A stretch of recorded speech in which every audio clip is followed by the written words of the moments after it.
Alhamdulillahi Rabbil Alamin. Wabihi nasta'inu ala umuri dunya waddin. Asyhadu an la ilaha illallah wa asyhadu anna Muhammadan abduhu wa rasuluh alladzi la nabiyya ba'dah.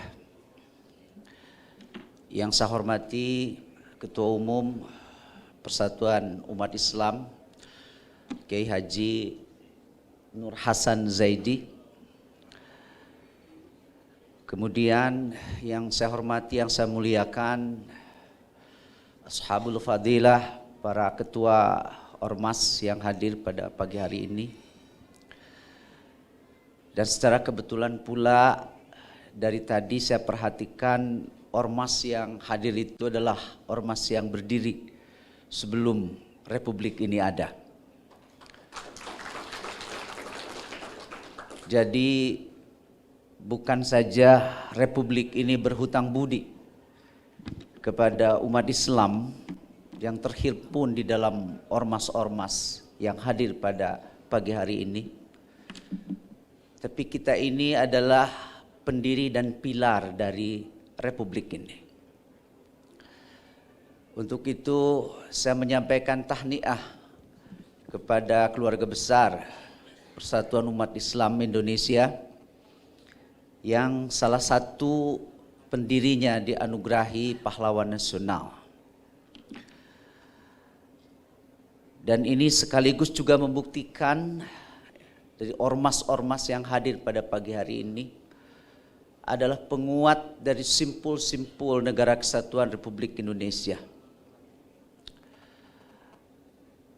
Dan tadi Muhammadiyah sudah memborong banyak pahlawan. Prof. Dadang ada 22 ya. Jadi bukan saja aset fisik tapi juga aset historis dari Muhammadiyah. Setelah Republik ini berdiri, diproklamirkan oleh Bung Karno, dan beliau itu juga katanya anggota Muhammadiyah ya. Setelah sebelumnya beliau mendapat pendidikan dari Persatuan Islam.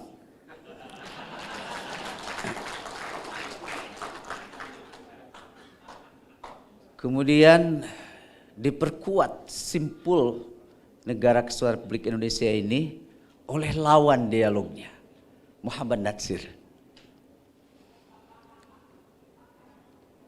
Dan antara Persis dan PUI khususnya ini menyebut namanya itu dengan kata yang sangat revolusioner, yang dibenci dan ditakuti oleh penjajah, itu kata persatuan.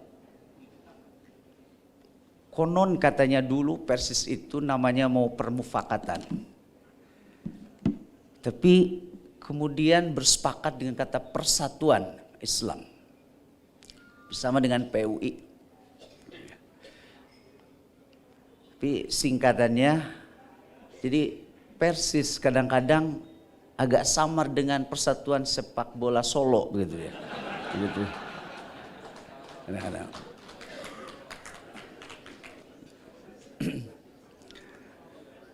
Jadi kalau Bung Karno yang kader Muhammadiyah dan Persis memproklamirkan, kemudian Pak Natsir itu betul-betul mengikat ya, secara politik menjadi NKRI.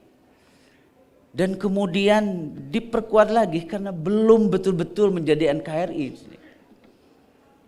Lewat sebuah keputusan politik dari kader Muhammadiyah juga. Insinyur Juanda, betul Prof. Dadang ya. Lewat deklarasi Juanda. Yang kebetulan Insinyur Juanda itu orang Tasik sama dengan saya.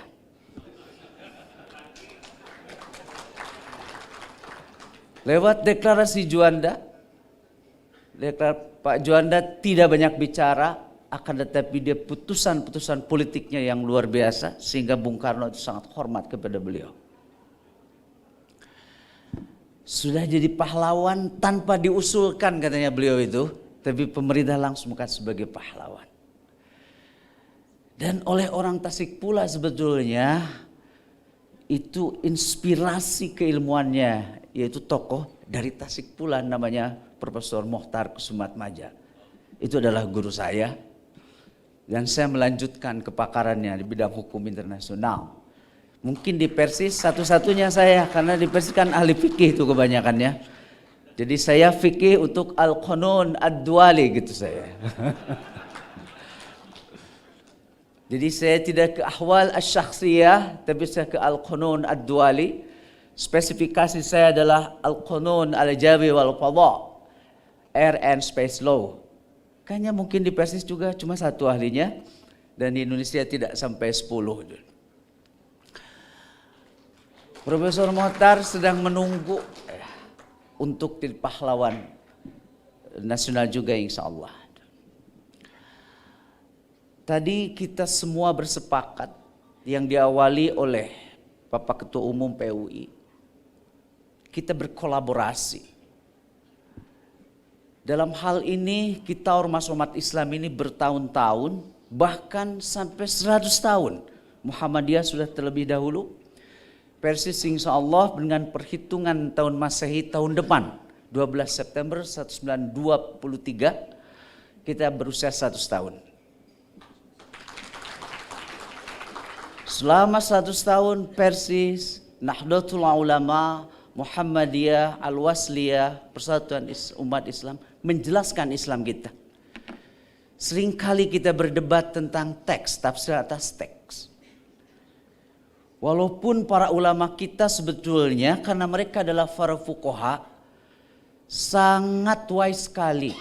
Justru perdebatan yang kurang wise itu di tingkat bawah. Kata orang Sunda, dalilut eleh dalil gelut itu. Itu tidak ada di para pimpinan. Ketika saya di Melbourne beberapa tahun yang lalu, saya sempat juga dengan Prof. Dadang Kahmat di Sydney ya Pak Dadang, dan kita diserang oleh salah satu ormas sampai subuh ya Pak Dadang.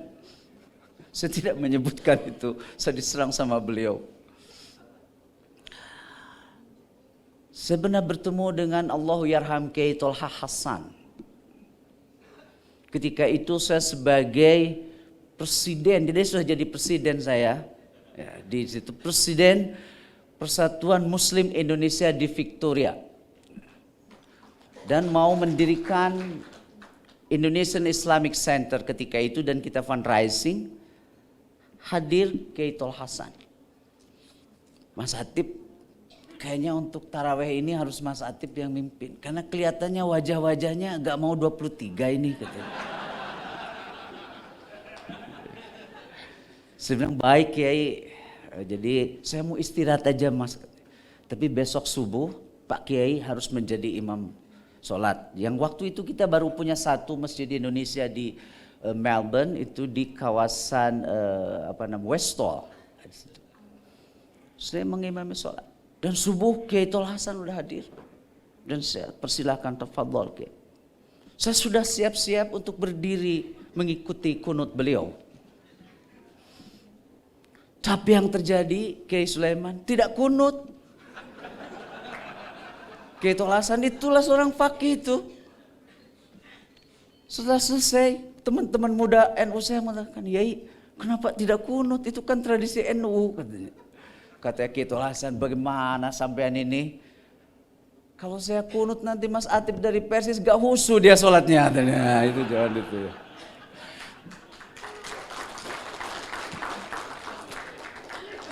Dan saya kan presiden Indonesian Muslim Community in Victoria. Anak buah saya dari Muhammadiyah, dari NU. Saya cuma Persis satu. Katanya, Kang, dirikanlah Persis cabang istimewa di sini. Ya saya bilang mana lagi, saya anggotanya cuma satu. Kata teman dari NU, biar Kang saya jadi anggota Persis dulu. Dari Muhammadiyah juga. Tapi nanti setelah selesai Akang pulang kami kembalikan lagi. Justru itu gak mau saya kembalikan. Gitu Kiai. Nah, kita menjelaskan Islam 100 tahun. Maka yang harus kita lakukan di 100 tahun kedua kita ini, dari menjelaskan ke menghadirkan Islam. Rasulullah selama 13 tahun di Mekah, menurut saya beliau menjelaskan Islam. Tapi di Madinah hadir itu oleh Rasulullah dari A sampai Z. Maka menarik argumentasi ilmiah yang disampaikan oleh Michael Hart, buku yang diterjemahkan oleh Sekjen PBNU Mahbub Junaidi. Dibaca bukan saja oleh NU buku itu, oleh Muhammadiyah, Persis, PNU sebagainya. Satu tokoh yang paling berpengaruh dan nomor satu adalah Nabi Muhammad SAW. Konon katanya digugat beliau Michael Hart. Kenapa tidak Yesus? Salah satu jawaban yang menarik adalah karena Muhammad itu dia menjelaskan Islam dari A sampai Z, tapi juga dia menghadirkan, mengamalkan Islam A sampai Z. Sementara Yesus keburu meninggal. Gitu. Jadi kalau Rasulullah menjelaskan katakanlah A-nya Islam itu dari kelahiran, maka beliau juga punya anak. Bagaimana itu syariat yang harus dilakukannya. Bahkan kalau Z-nya Islam itu adalah kematian, Rasulullah pun juga memberikan contoh situ. Jadi menurut temat saya, kita ormas-ormas pendiri republik ini 100 tahun kedua agendanya adalah menghadirkan Islam lewat kolaborasi, dan penghadiran Islam basisnya adalah keunggulan. Tidak mungkin menghadirkan yang tidak unggul. Kuntum khaira ummatin ukhrijat linnas. Jadi kita ini hadir dengan keunggulan, bukan dengan kata orang Bandung segini juga uyuhan. Ini harus diterjemahkan untuk Kiai Sulaiman ya. Jadi itu yang apa namanya ya, yang paradigma asal ada gitu, tidak. Tapi dengan menghadirkan Islam kita hadirkan keunggulan, berarti kita ormas-ormas itu menghadirkan keunggulan masing-masing. Kita memiliki khosois, memiliki diferensiasi. Persis punya diferensiasi, Muhammadiyah punya diferensiasi. Saya teringat sahabat saya dari Muhammadiyah, Pak Dr. Hajrianto Tohari, mantan dubes dari Libanon. Sama-sama ketika beliau ketua PP Pemuda Muhammadiyah, saya ketua PP Pemuda Persis. Kata Pak Hajrianto, Muhammadiyah itu spesialis mendirikan universitas. Kalau Muhammadiyah mendirikan universitas, jadi itu. Tapi kalau mendirikan pesantren bisa jadi bisa tidak. Kalau NU spesialis mendirikan pesantren pasti jadi. Kalau mendirikan universitas bisa jadi bisa tidak. Gitu ya. Persis juga kurang lebih di situ. Kita ingin mencontoh Muhammadiyah mendirikan universitas di Bandung. Izinnya lebih dulu Universitas Persis, malah Muhammadiyah lebih dulu itu. Itulah khosois di situ. Jadi lewat kolaborasi menghadirkan keunggulan, maka kita ormas-ormas bukan saja subsidi silang, tapi subsidi ide, kreasi dan lain sebagainya, sehingga betul-betul umat Islam Indonesia akan hadir sebagai umat yang unggul. Mudah-mudahan kita berkumpul di Hotel Homan ini, ya. Hotel Homan ini ya, yang pengelolanya berganti-ganti, mungkin nanti bisa dikelola oleh Muhammadiyah yang udah pengalaman dari situ. Sudah pengalaman, iya udah ratusan sekali ini. Tinggal hotel, mungkin hotelnya nanti Persis lah yang gitu ya. Kita berkolaborasi untuk menghadirkan Islam berbasis kepada keunggulan, dan marilah kita saling berkontribusi, saling benergi dan bersubsidi di dalam hal, karena kita ini betul-betul sebagai umat wasata, sebagai umat yang kal jasadil wahid. Barangkali itu yang bisa saya sampaikan keluarga besar Persatuan Umat Islam Indonesia, dan kepada para pimpinan ormas yang hadir pada siang hari ini saya menyampaikan salam hormat dari keluarga besar Persatuan Islam. Insyaallah agenda ke depan kita sekali lagi adalah menghadirkan Islam yang berbasis kepada keunggulan. Aqulu qouli hadza wa astaghfirullah li wa lakum. Allahu ya'khudhu bi aidina ila ma fi khairun lil Islam wal muslimin. Wassalamualaikum warahmatullahi wabarakatuh.